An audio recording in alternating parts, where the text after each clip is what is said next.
1994, Barbara Harris founded a program called Children Require a Caring Community, CRAC.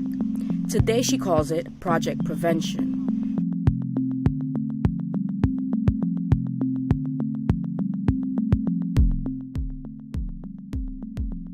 This program focuses on drug-using women and offers them $300 to get sterilized or use certain forms of long-acting birth control.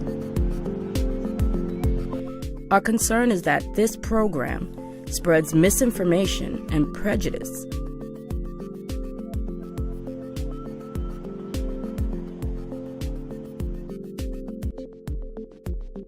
So 5 of us, mothers who have struggled with drug addiction, decided to come together with our children to share our thoughts about our lives and Project Prevention.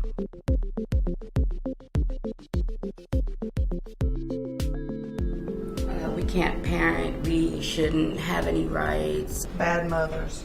That we are lazy, that we are non-educated. That we're irredeemable, that we can never change. We're worthless.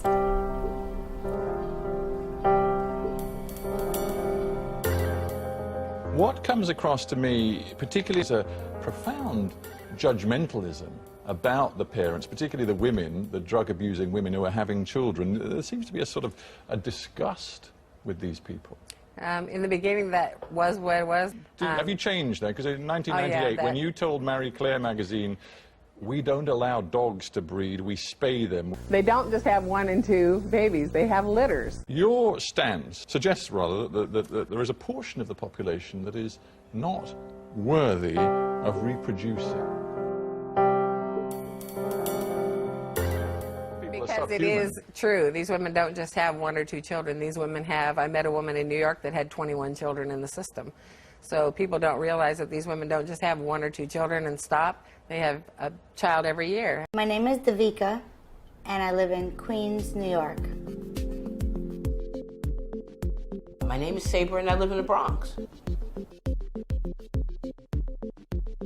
My name is Mary, and I live in New Jersey.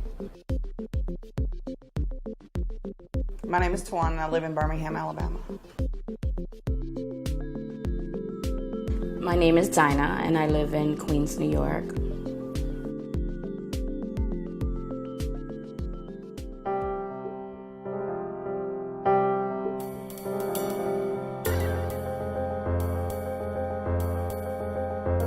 I know for a fact that it damages babies because I've known the children who have feeding tubes in their stomachs, tubes to breathe with. So it does damage their children. The stereotypes that people have been saying are not really true. It's all just hype from the media. None of it, I think it's research-based. My babies are not damaged at all. I was exposed to drugs, and I'm in honors, and my brother, he's a gifted child. I came out pretty smart, and well, I may be a little short than everybody. 14 going into high school, very short, yeah. I'm fine, and I know my brothers are fine. My oldest brother graduated the highest in his class, and you know what I'm saying? We're all good. And I turned out fine. I don't have any health problems.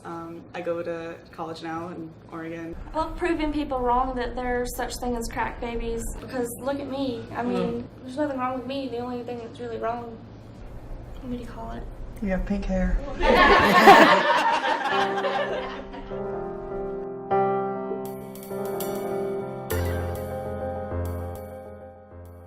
There's a certain portion of society that are not responsible enough to reproduce. Before we go into, are you suggesting that any woman who has abused drugs is incapable, by definition, of being a decent mother? While using, she can't be a complete mother. They only see one thing. They see a poor, Spanish, white, black, whatever, drug addict. They don't see a mother who loves her kids, who would give her life for her kids. You can't really say something about somebody and you're not there with them. Like, we lived with these people. When you see your mom being a mother and a father at the same time, that's when you know that she's good parenting. I just think there needs to be so much more people trying to keep families together instead of taking them apart. All we need is for you to hear us. Hear the real story. Don't see all of the other stuff. hear the story. I continued being the PTA president. I continued to volunteer in the school district, even though I was using drugs. I think we've all made mistakes. Yes, most definitely we've made mistakes. But even not using drugs, I make mistakes. I'm human. I will make mistakes until the day I die. It's not about the women. People need to understand that this is not about women to me. It's about children. These women, it's their choice to use drugs, but the babies don't have a choice. And when you do not care about the mother, there's absolutely no way possible for you to care about that child. And Barbara Harris has said it over and over again. I don't care about them.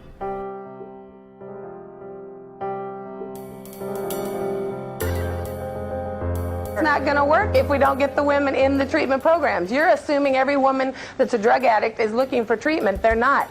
The thing that gets me is I looked for help. I wanted help because I wanted my children to have a better life than I had. And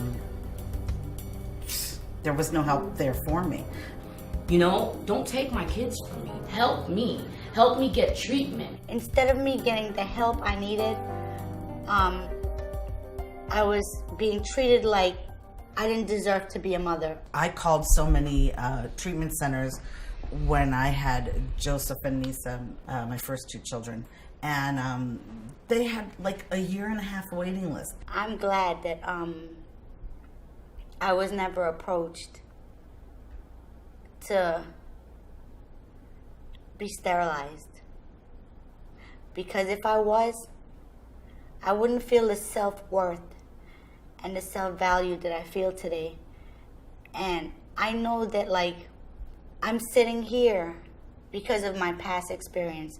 I know that I went through a bad time in my life, but I'm in a good place in my life. And I just look at these kids, and Project Prevention would have them disappeared. What a planet, what we would have lost if these kids weren't here.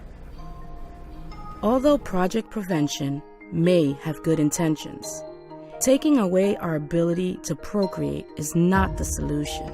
The solution, as we know from experience, is educating ourselves and others, staying informed, and having access to appropriate treatment when we or our loved ones need it.